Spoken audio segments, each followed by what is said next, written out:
뭐가 터졌어요. 근데 딱 일주일 걸렸다는 겁니다. 딱. 잘해봅시다. 라고 손을 잡은 지 일주일 만에 뭐가 터졌다. 이런 얘기인데요. 최근에 이준석 개혁신당 대표가 본인과 같이 당을 하고 있는 어떤 인사들에 관해서 그리고 당내 상황에 관해서 뭔가 얘기를 꺼내놨는데 이 얘기가 문제와 논란이 됐습니다. 일단 그 내용부터 들어보시죠. 저희 원래 통합 전에 개혁신당 당원들의 지지 강도가 센 편이기 때문에 당의 주류적인 시각은 개혁신당 당원들의 생각이라 봐야겠죠.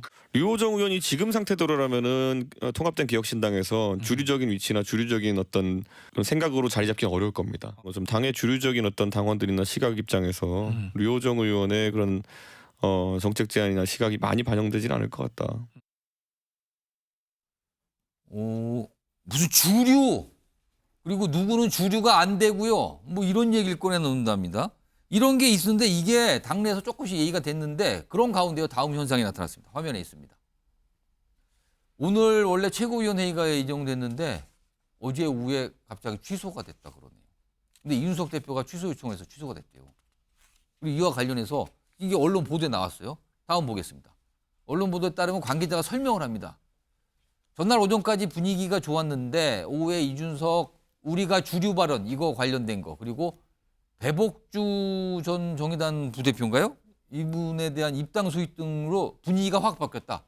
그것 때문에 이 회의가 취소된 거 이게 영향받은 거 아니야 이런 얘기가 나와요. 그리고 좀 나오는 거 보면은요 이 취소 관련해서요 다음 주로 수년됐다. 근데 저게 살짝 납득은 안다는 게 원래 지금 개혁신당 최고위원회의를 월수금 열기로 됐거든요. 그러면 월요일 수년이 아니라 금요일 께 안 한 거잖아요 지금. 뭐 이상하게 됐네. 김윤영 부대변인 이거 뭘로 봐야 됩니까? 이상한지 뭘로 이해하고 계십니까? 저는 예정된 파행으로 봤습니다. 오. 저게 파행을 안 될 수 없는 구조지 않습니까? 저기 앉아 계신 분들 면면을 자세히 보시면 절대 같은 자리에 있을 수 없는 분들이죠. 살아온 환경이라든지 아니면 정치적 지향점이라든지 이때까지 했던 발언들을 봤을 때 어떻게 한 군데 모을 수 있겠습니까? 결국에는 이준석 대표가 급하고 그 삼지대 세력분들이 급하기 때문에 결국 시간이 부족해서 쫓기듯이 합당했기 때문에 발생한 거고요. 합당이라는 것이 화학적 결합도 중요하고 물리적 결합도 중요한데 현재 개혁신당은 물리적, 화학적 결합 모든 게 부족한 상황이기 때문에 당연히 저렇게 파행될 그러니까 오늘 이 수밖에 회의 없습니다. 취소된 걸 가지고 이걸 그냥 단순히 바빠서 야 오늘은 못합니다 합니까? 아니면 이건 뭔가 좀 있어 보이는 겁니까 그러면은? 이준석 대표가 주류 비주류라는 말을 했지 않습니까? 근데 이준석 대표가 국민의힘을 나가면서 제일 큰 명분을 세웠던 게 국민의힘의 주류가 다수를 장악했다는 논리였습니다. 근데 지금 그 말 하는 것 자체가 이준석 본인이 대표가 지금 약간 지금 개혁신당의 주류라는 걸 강조하는 것 같단 그렇습니다. 말이에요. 그러면서 자기 지지층을 달래기 위해서 행동을 하는 건데 결국 저렇게 되면 개혁신당은 아무런 성과를 얻을 수 없을 것입니다. 지금 배복주 전 부대표 입당한 거를 최근에 몰랐다고 그랬죠? 그리고 그렇죠. 얘기를 했다고 네. 그랬죠? 네, 그렇습니다. 그런 게 좀 약간 지지자로부터 논란이 되는 건가요? 그러니까 지지자들은 지금 이준석 대표에 대해서 실망하는 수준을 넘어서 가지고요. 지지 철회까지 외치고 있는 상황이고 두 번 다시 이준석 대표에 대해서 지지하지 않겠다는 말도 많이 나오고 있습니다. 이준석 대표는 어떻게 보면 핵심 지지층이 굉장히 탄탄한 정치인인데 이준석 대표는 지금 당장 개혁신당이 실패하는 걸 떠나서 본인의 정치적 기반을 다 잃게 된 상황이기 때문에 어쩔 수 없이 최고위를 파행한다든지 이런 모습을 보일 수밖에 없다고 생각을 합니다. 네, 송영훈 의원. 그 배복주 전 정의당 부대표 얘기 나왔으니까 말인데요. 예. 그 이준석 대표가 배복주 전 정의당 부대표를 콕 집어서 당에 합류하지 않았으면 하는 인물로 인터뷰한 게 바로 우리 MBN하고 인터뷰할 때 전화 연결 인터뷰에서 그렇게 말하지 않았습니까? 근데 지금 같은 당에 소속이 됐잖아요, 지금. 예, 그때 제가 바로 이 자리에서 그 인터뷰를 들었는데 저분이 전장현과 좀 관련이 있다 그겁니까 예, 지금? 들었는데요. 그때 제가 이 자리에서 그 인터뷰를 들었는데요. 그때 들으면서 사실 경악을 금치 못했습니다. 왜냐면요.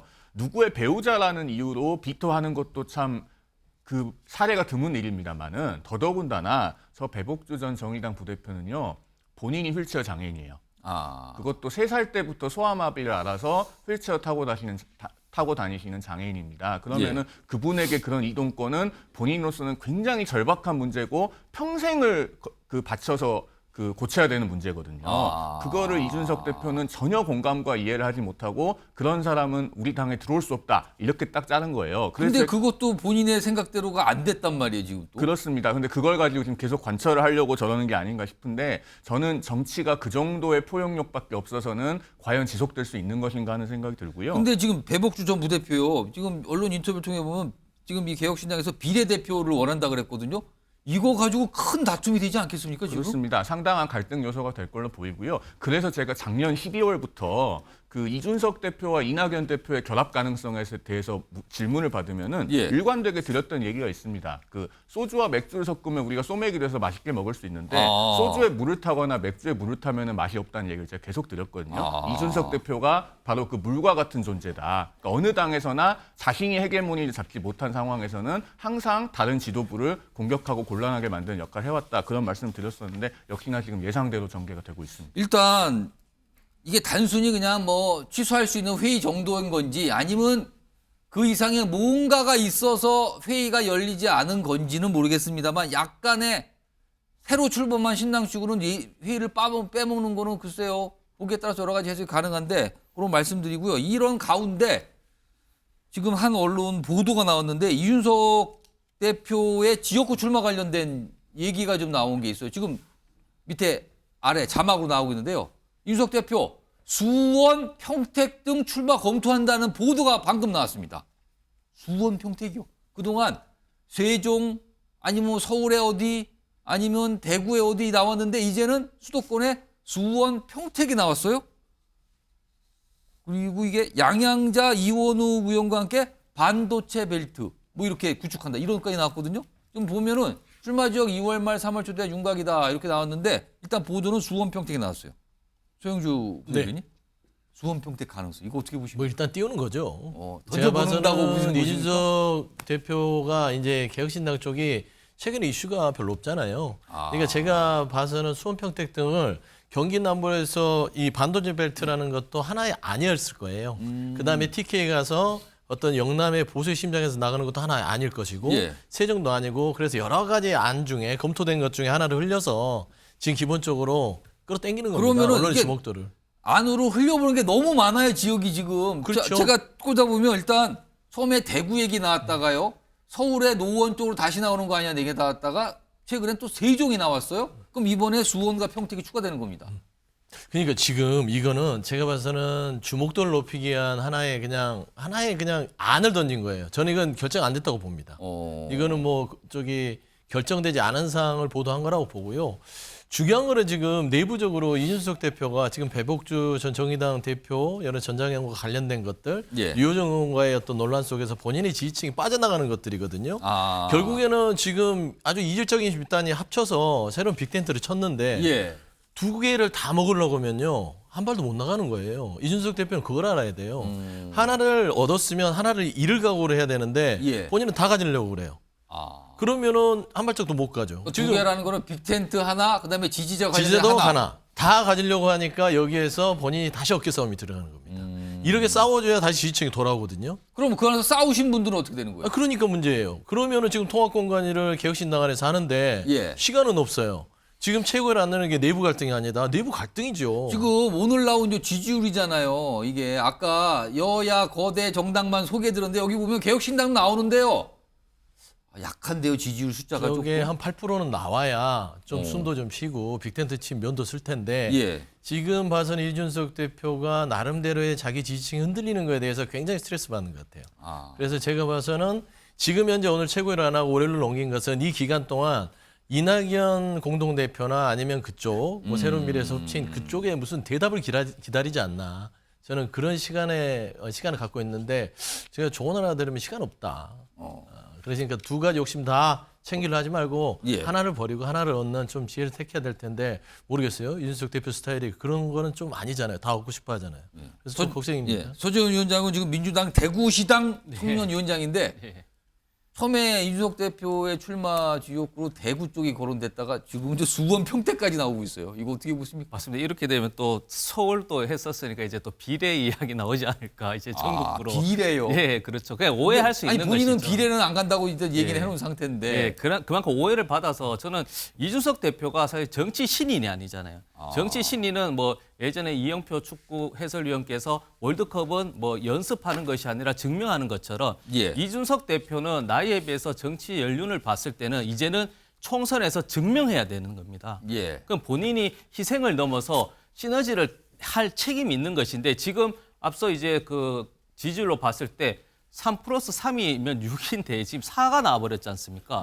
그렇다 보면 이제 대표로서 그런 고민 그리고 또 힘든 상황에서는 또 본인의 거치 정치적 미래도 고민 안 할 수가 없으니까 이런 여러 가지 상황에서 이준석답지 않은 거 신속함인데 아이콘이 지금 계속 한두 달 정도 지역구 쇼핑하듯이 예. 계속 이리저리 언론 플레이 정도 한다면 이거는 이준석 본인의 정치적 그동안 쌓았던 그런 것도 놓칠 수 있고 예. 삼지대라는 그 개혁신당의 어떤 그 아이덴티티도 놓칠 수 있기 때문에 저는 이제 검토가 아니고 직접적으로 출마라든지 비례든지 혹은 불출마든지 어느 한 곳을 선택해서 이제 계속 끌고 갈 이제 그게 대표의 숙명이라 보는 겁니다.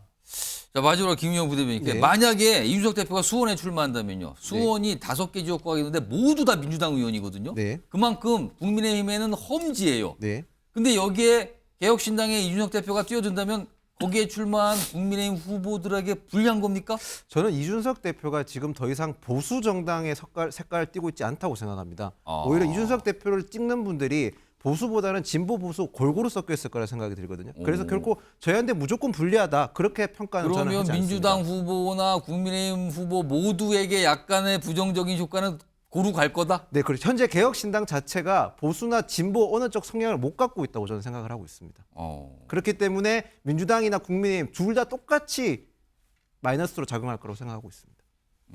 아무튼 뭐 별의별 얘기가 나오는데 이게 지금 총선 때니까요. 총선 때가 되면은 누가 어디에 가는가, 누가 어디에 공천을 할 수 있다 이런 얘기가 나오는데 나중에 시간 지나고 보면 맞는 경우도 있고요.